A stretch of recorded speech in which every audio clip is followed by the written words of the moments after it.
Olá, pessoal. Meu nome é Fabiana e eu, juntamente com a professora Maíra, vou ministrar para vocês a aula da disciplina Fisiologia Veterinária. Sejam bem-vindos. Na aula de hoje, nós vamos dar início ao estudo do sistema endócrino. Vamos, então, entender um pouquinho sobre o que são os hormônios.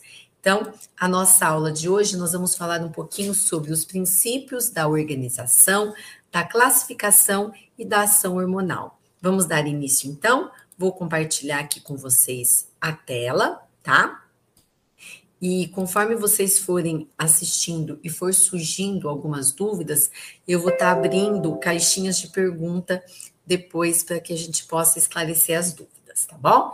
Então vamos lá. A nossa primeira aula, nossa aula 1, princípios da organização, da classificação e da ação hormonal. Bom, aqui, pessoal, tem um sumário para a gente ter uma ideia do que nós vamos falar nessa aula. Então, a gente vai conceituar o que são hormônios, nós vamos falar sobre os sistemas hormonais, nós vamos falar como que esses hormônios eles são classificados e vamos finalizar falando um pouquinho sobre os sistemas de retroalimentação. Então, vamos lá, pessoal. O que é um hormônio? Eu acredito que todos vocês já devam ter ouvido falar, né? A gente já estudou, né?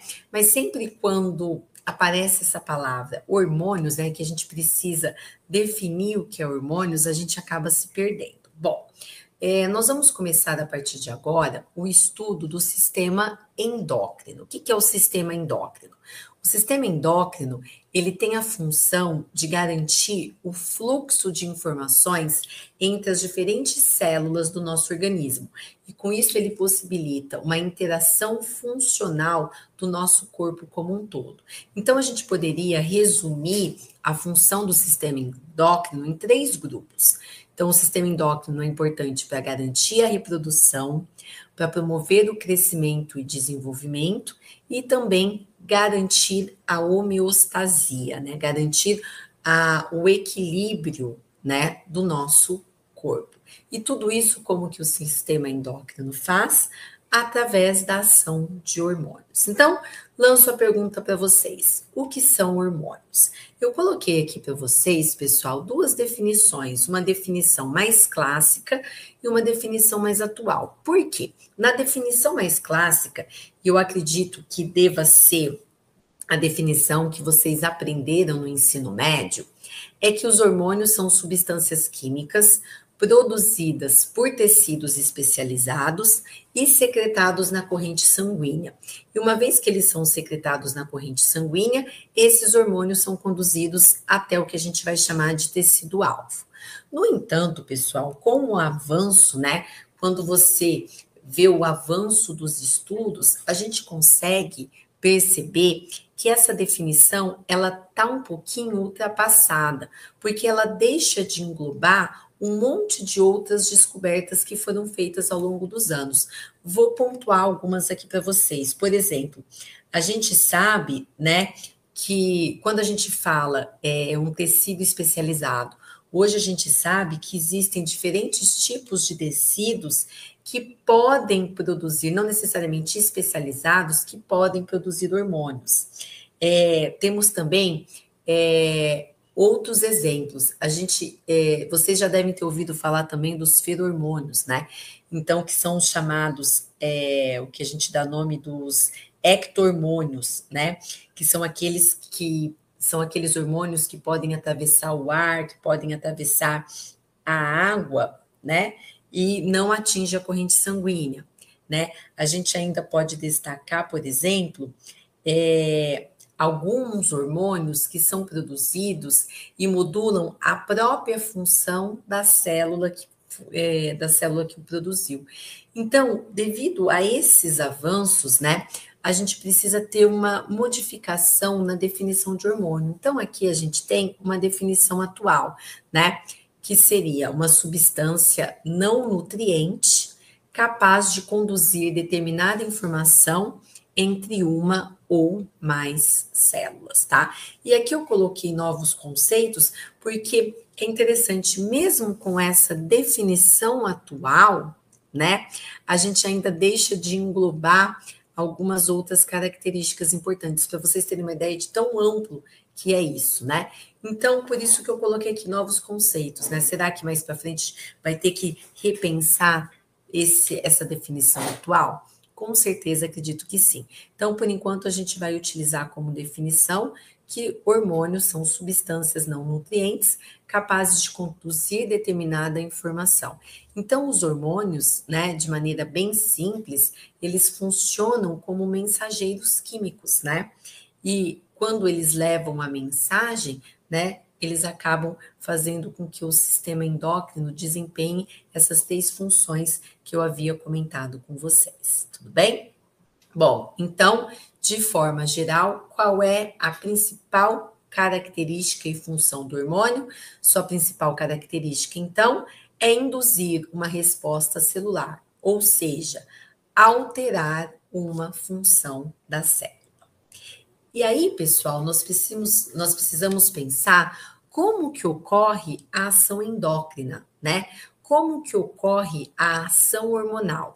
E baseado, né, nisso, nós temos o seguinte: sempre vai haver uma célula secretora e sempre vai haver uma célula alvo. Então, a gente tem aqui nessa imagem, né? A célula sinalizadora, ela recebe um determinado estímulo e essa célula sinalizadora produz uma molécula sinalizadora, que é o hormônio. Esse hormônio, então, ele vai se ligar, né? Ele vai agir, né? Ele vai se ligar a um receptor que está presente aonde? Em uma célula-alvo. E aí, a partir dessa ligação, essa célula-alvo vai desencadear uma resposta e aí nós vamos ter o quê? Nós vamos ter aqui um efeito. Então, estímulo, célula sinalizadora, produz a molécula sinalizadora que se liga ao receptor e essa célula-alvo, então, vai produzir uma resposta, tá? É importante, pessoal, a gente ter em mente o seguinte, que o receptor hormonal, ele é um elemento fundamental na resposta endócrina, né? Esses receptores, né? Por que eles são fundamentais? Porque se não tem o receptor, a célula-alvo, ela não emite a resposta. Então, nessa imagem, nós temos a célula sinalizadora, produz a molécula sinalizadora, e essa molécula se liga ao receptor. Nós vamos ter, então, a célula-alvo, desencadeamento de uma resposta. Agora, se a célula não tem um receptor específico para aquela molécula sinalizadora, simplesmente eu não vou ter o quê? Eu não vou ter essa resposta.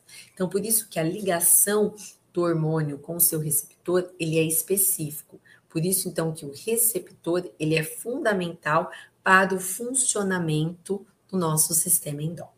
Tá? E aqui, pessoal, eu coloquei algumas curiosidades, tá? Aqui nós temos a foto de Claude Bernard, que ele é conhecido como o pai da fisiologia, e ele foi um dos pesquisadores que definiu a questão, né, do equilíbrio, da homeostasia. Então, ele fala o seguinte, que a estabilidade do meio interno é a condição para a vida livre e independente. E foi devido aos estudos iniciais de Claude Bernard que surge a ideia da existência de uma interação neuroendócrina, né? Que, na verdade, a manutenção do meio interno, ela vai depender da atividade coordenada de 2 sistemas essenciais. Quais seriam esses 2 sistemas essenciais? O sistema endócrino e o sistema nervoso. Por isso que a gente fala interação neuroendócrina, né? Aqui a gente vai estar nessa aula dando um pouquinho mais de ênfase na questão das definições, né? Mas é importante a gente saber do papel fundamental que o sistema nervoso faz juntamente com o sistema endócrino para a manutenção da homeostasia do nosso corpo. Bom, então, baseado nisso, uma vez então que eu já sei a definição de um hormônio, a gente vai entender quais são os principais sistemas hormonais presentes. E aí, esses sistemas hormonais, eles podem ser divididos em sistemas hormonais clássicos e os chamados sistemas hormonais não clássicos. Dentro dos sistemas hormonais clássicos, nós temos o sistema endócrino, o sistema parácrino e o sistema autócrino. Nós vamos definir cada um deles de maneira separada. Vamos começar com o sistema endócrino. E acredito que esse sistema endócrino é aquele que vocês mais têm conhecimento e é aqueles que você utilizava, né? Que até mesmo os professores utilizavam como forma de ensinar a definição de hormônio. O que é o sistema endócrino? O hormônio, ele age em uma célula-alvo, essa célula-alvo está distante, e para ele poder atingir essa célula-alvo, ele tem que chegar por meio de sangue. Então, o sistema hormonal endócrino, né? Nós temos a célula sinalizadora e a molécula sinalizadora, ela é lançada na corrente sanguínea e essa corrente sanguínea vai agir em uma célula-alvo, né? Então, você tem aqui o papel na corrente sanguínea. Mas como a gente já viu, existem outros sistemas hormonais. Nós temos, por exemplo, o sistema chamado de parácrino. No sistema parácrino, o hormônio ele difunde-se no interstício e ele vai agir em células vizinhas da célula secretora. Então, vocês vão perceber que, nesse caso, não existe a necessidade da presença da corrente sanguínea. Então, você tem a célula sinalizadora, a molécula sinalizadora, ela vai ser produzida e ela vai agir na célula-alvo, mas essas células-alvo vão estar localizadas próximas da célula sinalizadora, certo? Então, essa molécula, né, esse hormônio, ele vai se difundir pelo interstício. E nós temos um outro tipo de sistema, que é o chamado sistema autócrino. Ó, a palavrinha auto, né? Já nos dá uma ideia, auto sobre ele mesmo. Então, no sistema autócrino, o hormônio, uma vez que ele é secretado, ele volta a agir na própria célula secretora. Então, olha só, uma célula visa a si mesma. A célula secretora e a célula-alvo são as mesmas. Então, o hormônio, ele age sobre a própria célula secretora. Estão percebendo, pessoal, como a definição, então, de hormônio, ela foge daquela definição clássica, né? Quando a gente começa a entender esses diferentes sistemas hormonais. Esses, então, são os sistemas hormonais ditos como clássicos. E nós temos os chamados sistemas hormonais não clássicos, tá? O que caracteriza esses sistemas hormonais? Eles são operados por hormônios frequentemente sintetizados em múltiplos locais e podem agir localmente, tá? Eles agem, né? Eles apresentam um grande repertório e intercruzamento de ações e ocasionalmente apresentam ações contrárias, tá? E na maior parte dos sistemas hormonais não clássicos, nós estamos tratando de substâncias, de hormônios que são verdadeiros fatores de crescimento, tá? E aqui então, pessoal, a gente tem os 3 principais tipos de sistemas hormonais não clássicos: o sistema criptócrino, o sistema justácrino, o sistema intrácrino. Vamos ver também cada um deles, tá? Bom, o primeiro sistema, chamado de sistema criptócrino, o que acontece? A secreção e a ação do hormônio ocorre em um sistema fechado que envolve diferentes células e essas células estão intimamente relacionadas. Nesse exemplo que a gente tem aqui, é o exemplo que está ocorrendo dentro do testículo para o processo de formação dos espermatozoides. Nós temos como exemplo as células de Sertoli e as espermátides, tá? Deixa eu colocar aqui nesse desenho. Então, olha só, na criptócrina eu tenho um ambiente fechado e o hormônio vai agir nesse ambiente fechado. Então, as células de Sertoli, né, elas secretam hormônios, esses hormônios vão difundir pelo interstício do testículo, né, e aí nós vamos ter a ação desse fator de crescimento nas espermátides, tá? Então, é um sistema chamado de sistema criptócrino. O outro tipo de sistema que nós temos é o chamado sistema justácrino, onde a célula secreta o hormônio e esse hormônio pode permanecer ligado na membrana celular, agindo somente em células-alvo próximas ou pode romper-se indo para a circulação. Novamente, nesse tipo de sistema, a gente está falando de fatores de crescimento, né? Então, a gente tem aqui, ó, no sistema justácrino, né? A gente pode ter que esse hormônio pode ficar na própria, ele pode permanecer na membrana celular da própria célula, ou ele pode, e aí a célula-alvo vem aqui para que ocorra ação, ou ele pode se desprender, se romper, e aí agir em células vizinhas ou cair na corrente sanguínea. E o último tipo de sistema, que nós temos dentro desses exemplos não clássicos é o sistema entácrino, que INTA vem de dentro, né? A síntese e a ligação, a síntese do hormônio e a ligação ao seu receptor específico ocorre dentro da mesma célula.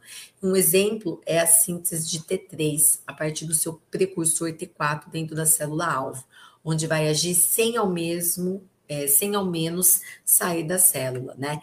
Então, na entácrina, ó, o T4 ele entra, ele é o precursor da produção do hormônio T3, e esse hormônio T3 ele vai agir internamente dentro da própria célula, tá? Então, esses são os chamados modelos não clássicos. É importante a gente ter todo esse conhecimento, né? Mas, assim, se vocês me perguntassem, Fabiana, qual que de todos esses modelos, qual que a gente tem que dar um pouquinho mais de atenção? São os sistemas, seriam esses sistemas hormonais clássicos. Então, entender o que é um sistema endócrino, o que é um sistema parácrino e o que é um sistema autócrino são suficientes. Esse conhecimento é importante. Bom, agora a gente vai ver um pouquinho, depois que vimos esses sistemas hormonais, como que é feita a classificação dos hormônios. Como que os hormônios eles são classificados, tá? Bom, se a gente for pensar estruturalmente, né, em termos de substância química, os hormônios eles podem ser bastante diversos, né? Eu posso ter hormônios que são derivados, né, do colesterol, por exemplo, no caso dos esteroides, eu posso ter hormônios que são proteínas, que são aminoácidos, né? Então, estruturalmente, eles podem ser bastante diversos. Mas a gente vai mostrar aqui a sua classificação quanto à sua natureza química, no fato de serem hormônios hidrossolúveis e o fato de serem hormônios lipossolúveis. Então, o hidro já fala, né, que são solúveis na água, e hormônios lipossolúveis, a gente já consegue imaginar que são hormônios que são solúveis nos lipídios, tá? Então, vamos começar a falar sobre os hormônios hidrossolúveis. E é interessante, pessoal, que o fato do tipo de hormônio ser de uma forma, isso vai impactar todo o seu processo de síntese, o seu processo de empacotamento, o seu processo de secreção. Então, o que são os hormônios hidrossolúveis? São, na sua maioria, né, conhecidos como o grupo dos hormônios proteicos. E aí a composição varia. Eu posso ter desde um único aminoácido modificado, eu posso ter hormônios que são peptídeos simples, até hormônios que são grandes proteínas, né? E a gente ainda pode ter hormônios, né, que são glicosilados ou hormônios que são fosforilados, né? Então, proteínas que são glicosiladas ou fosforiladas e acabam desempenhando a função de hormônios. Bom, algumas características importantes. A primeira que a gente tem que relacionar é a questão da síntese, tá? Como se trata de proteínas, o mecanismo para a produção é aquele mecanismo que a gente já está acostumado da síntese de proteínas. Então, onde você tem material genético, a partir do gene, você tem a transcrição em RNA mensageiro, a partir desse RNA mensageiro, você tem a tradução, e os ribossomos faz, né, a leitura da mensagem trazida pelo RNA mensageiro, e a partir dali, a nossa proteína, o nosso peptídeo, ele vai ser produzido, tá? Bom, agora algumas diferenças importantes em relação à secreção, tá? Quando os hormônios, né, como são proteínas, né, essas proteínas, elas são solúveis na água, mas elas não são solúveis em lipídios. E a gente tem que pensar que o hormônio, ele sai da célula. Quando esse hormônio, ele sai da célula, ele precisa passar pela membrana celular. Então, o fato deles terem essa característica proteica é muito difícil, ele não consegue se difundir, né, passar pela membrana plasmática, que é lipoproteica. Então, quando a gente pensa em hormônios proteicos, a sua secreção, ela está relacionada com o empacotamento. Então, essas proteínas, elas são empacotadas em vesículas ou grânulos secretórios. E aí sim, essas vesículas ou grânulos secretórios vão vão liberar esse hormônio, tá? É interessante, pessoal, que essas vesículas, né, a membrana dessas vesículas se funde com a membrana plasmática da célula e aí a gente vai ter a secreção do hormônio. Um outro papel importante em relação à circulação, né? Como esses hormônios eles são hidrossolúveis, eles conseguem solubilizar facilmente no interstício, como no sangue, tornando possível a sua livre circulação. Então, eles podem ter uma livre circulação. E, além disso, o mecanismo de ação, né?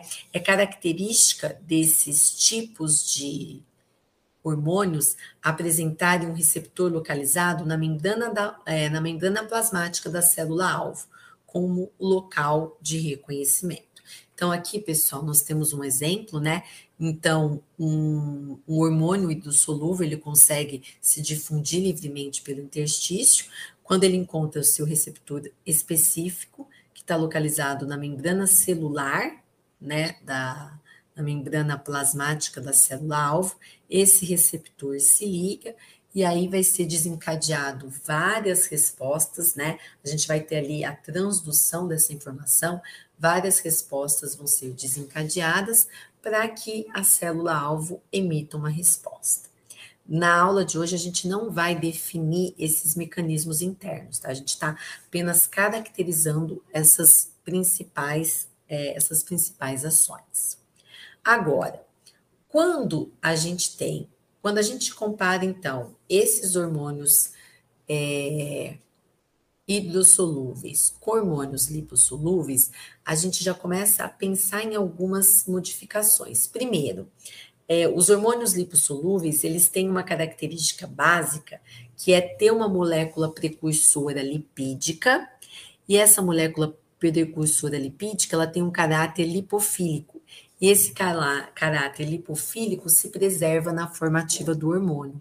Então, a gente vai perceber que muitas das características de secreção, de circulação, são baseados no fato dessas moléculas serem lipossolúveis. Então, em termos de secreção, pelo fato de serem hormônios lipossolúveis, eles não são armazenados em grânulos. Eles não precisam ser armazenados em grânulos para que depois possam ser secretados. Eles são secretados por difusão na membrana plasmática, né? Então, eles conseguem atravessar, devido ao fato de ter esse caráter lipofílico que a gente viu, eles conseguem o quê? Eles conseguem atravessar, difundir a membrana plasmática à medida que vão sendo sintetizados. Outra coisa, pessoal, é a questão da circulação. Como eles não são solúveis em água, é fundamental que esses hormônios, né, que esses hormônios lipossolúveis se liguem a moléculas transportadoras.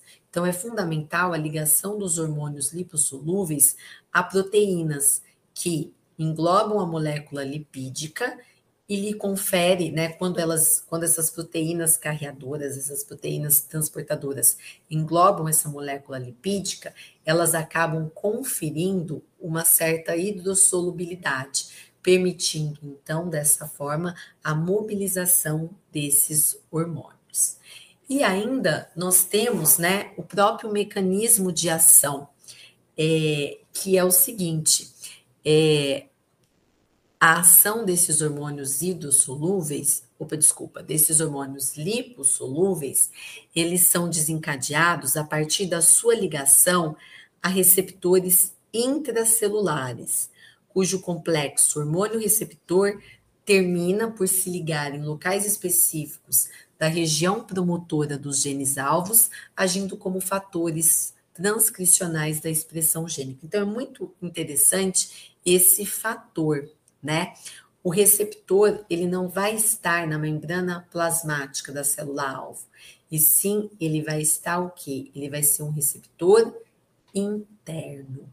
E a partir disso, né, vai desencadear, né, ações específicas na região promotora dos genes-alvo, e aí a célula vai desencadear a resposta, tá? Então, olha só, nós temos aqui, olha só, imagina que isso é dentro da célula, então o receptor ele encontra-se dentro da célula, então a molécula se liga ao receptor dentro da célula, esse receptor agora ativo, ele liga-se ao DNA e ativa a transcrição, que ativa a síntese de mRNA mensageiro, que por sua vez sintetiza novas proteínas. Então, a gente está tendo aqui o desencadeamento dessa resposta. Então, essa é uma diferença bem interessante, tá? Aqui, ó, mostrando para vocês, ó, um hormônio esteroide, né? Ele atravessa a membrana plasmática por difusão, né? E aí ele vai se ligar a um receptor intracelular. Então, nesse caso, liga-se a esse receptor, forma-se o complexo hormônio-receptor, e aí esse complexo hormônio-receptor, por exemplo, vai se ligar a uma região promotora do gene e vai desencadear a resposta daquela célula-alvo, que nesse caso, né, é a transcrição, RNA mensageiro, né, e aqui sai, né, sai e vem aqui para ser traduzido nos ribossomos, tá? Só lembrando que aqui é o citoplasma, então, só lembrando que aqui é o núcleo. Então, ó, o hormônio esteroide atravessa a membrana plasmática aqui, passa pelo citoplasma, atravessa a membrana nuclear e vai se ligar a esse receptor interno, tá? Então, para vocês verem essas diferenças. O hormônio hidrossolúvel, ele é liberado por vesículas secretoras. O hormônio esteroide, ele atravessa livremente a membrana. O hormônio hidrossolúvel, o receptor, ele é externo. Aqui, o receptor, ele é interno. O hormônio hidrossolúvel, por ele ter essa característica, ele consegue se difundir livremente pelo interstício. Já o lipossolúvel, não, ele precisa da ação de proteínas carreadoras, transportadoras, para que ele possa desencadear uma certa solubilidade. Tudo bem? E aqui, pessoal, a gente tem uma tabela mostrando alguns hormônios lipossolúveis, alguns hormônios hidrossolúveis. Então, hormônios esteroides. Aldosterona, cortisol, testosterona, estrogênios, progesterona, hormônios da tireoide, né, que seriam lipossolúveis. E os hormônios hidrossolúveis seriam os hormônios aminados, catecolaminas, adrenalina, noradrenalina, melatonina, histamina, os hormônios proteicos, peptídeos, né, hormônio do crescimento, insulina, glucagon, né, somatostatina, calcitonina, e assim, FSH, LH, o hormônio adrenocorticotrófico, o hormônio tireotrófico, e assim vai, né? E os hormônios icosanoides, prostaglandinas e leucotrienos, tá? Então, só para vocês terem uma ideia dessas tabelas, mostrando alguns exemplos de hormônios lipossolúveis e mostrando alguns exemplos de hormônios hidrossolúveis. Bom, E para a gente finalizar esse bate-papo inicial, falta a gente falar sobre os sistemas de retroalimentação, ou também conhecido como feedback, né? Então, os hormônios, eles agem, né? A produção dos hormônios, ela é baseada no equilíbrio entre estímulo e inibição da síntese e secreção de hormônios. Então, a gente chama isso de feedback ou retroalimentação. Então, olha só, ao longo do tempo, a concentração do hormônio se mantém oscilando em torno de um valor constante, o que nós vamos chamar aqui de manutenção do equilíbrio de secreção. Então, é muito interessante que a própria secreção do hormônio, né, a própria concentração do hormônio serve como mecanismo de inibição ou de estimulação para que esse hormônio seja secretado, que é o que a gente chama de feedback ou retroalimentação. E nós podemos ter dois tipos de feedback, né? O feedback, a retroalimentação, o feedback negativo, e a gente pode ter a retroalimentação ou feedback positivo. A maior parte dos hormônios age no feedback negativo. O que é o feedback negativo? Né? Você tem um estímulo, produz uma resposta. Aí, esse hormônio ele começa a ser secretado em grande quantidade. O aumento dessa resposta, a alça dessa resposta, vai servir como uma forma de inibir aquele estímulo inicial. Então, por exemplo, se eu tenho uma alta concentração da secreção desse hormônio, o próprio aumento vai inibir aquela célula secretora a liberar mais hormônios. Então, você tem o quê? Um mecanismo, né, de feedback negativo. A resposta se opõe ao estímulo, interrompendo a ação da resposta, tá? Depois a gente vai ver um exemplo, né, acho que eu trouxe aqui, um exemplo prático que a gente vai ver na nossa aula 2, é o eixo hipotálamo-hipófise, que eles têm mecanismos muito claros de feedback negativo.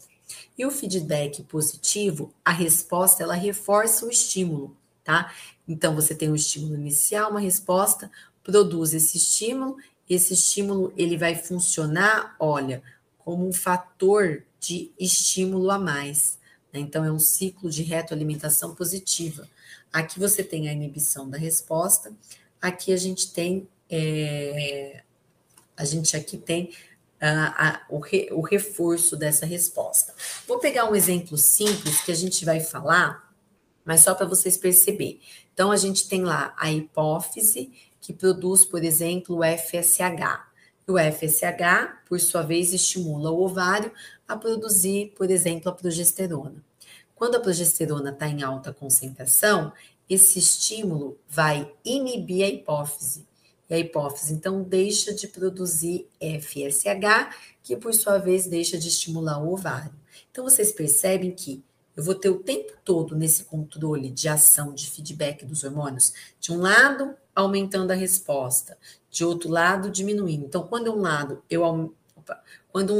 eu aumento a resposta e o outro lado eu diminuo a resposta, eu acabo mantendo esse equilíbrio, que é característica do feedback, né? Que é isso que a gente falou, né? Esse feedback, ele tem como principal função a manutenção desse equilíbrio de secreção. E um outro fator importante que a gente precisa, que a gente não pode deixar de falar, está relacionado com o ritmo de secreção. Então, existe, pessoal, um caráter pulsátil da secreção hormonal, né? Então, existem, dependendo do tipo de hormônio, a gente tem períodos onde eles são secretados, tá? Então, olha só, o caráter pulsátil da secreção hormonal é fundamental para preservar o efeito biológico do hormônio, seja por proporcionar momentos de maior repouso para a célula secretora, seja por determinado padrão de expressão de seus receptores específicos, fundamentais para que a ação hormonal ela ocorra. Então, é importante, às vezes, ter ritmos de secreção para que a gente possa ter essas pausas e a célula secretora, por exemplo, poder se recompor, tá? E aqui, pessoal, a gente tem mostrando, né, a relação da noite, dia e noite, e alguns exemplos de ritmos pulsáteis de secreção de hormônios. Então, por exemplo, o GH, né? Ele é alto a sua secreção à noite, durante o dia é baixo, voltando a ser maior à noite. Vamos pegar, por exemplo, o cortisol. As concentrações de cortisol são altíssimas no início da manhã e depois, ao longo do dia, elas vão diminuindo até chegar e ficar baixo à noite. Já a melatonina, ela é produzida, né? Ela tem a sua ação mais durante a noite, e depois ela vai diminuindo durante o dia, né? Tanto que a melatonina, ela é conhecida como hormônio promotor do sono. Durante o dia, a sua concentração é baixíssima, voltando a ser produzida à noite, tá? E esses daqui são exemplos de ritmos de secreção circadianos, né? Que são produzidos ao longo de 24 horas. Mas a gente pode ter outros exemplos de ciclos, tá? Que podem durar o período, por exemplo, de um mês, que é o que ocorre com os hormônios sexuais femininos, né? A mulher, ela produz hormônios, né? Num ciclo, na grande parte das mulheres, de 28 dias, mas a gente sabe que pode ter ciclo de 30, ciclo de 21 e assim por diante. Então, por exemplo, esses hormônios aqui, ó, o estradiol, o hormônio, o folículo estimulante, o hormônio luteinizante, a progesterona, eles têm um ciclo de secreção ao longo de 28 dias, tá? Então, mostrando que a gente pode ter ciclos, ritmos de secreção circadianos ou ritmos de secreção que podem ultrapassar esses 24 horas, tá? Bom, aqui então, pessoal, espero, até aqui tudo bem, espero que vocês tenham entendido, né? Aqui estão as referências bibliográficas utilizadas para a elaboração dessa aula. Como leitura sugerida, eu sugeriria para vocês o livro de Fisiologia da Margarida, esse livro que é da Margarida de Melo Aires, o capítulo 64, que fala sobre introdução à fisiologia endócrina. Então, essa seria a nossa leitura sugerida. Bom, vou ficando por aqui, né? Muito obrigada pela presença de vocês. Espero que vocês tenham entendido um pouquinho da aula, né? Tenham gostado e estou aberta para dúvidas, né, que possam aparecer ao longo dessas nossas aulas. Muito obrigado pela atenção de vocês. Até mais para a nossa aula número 2.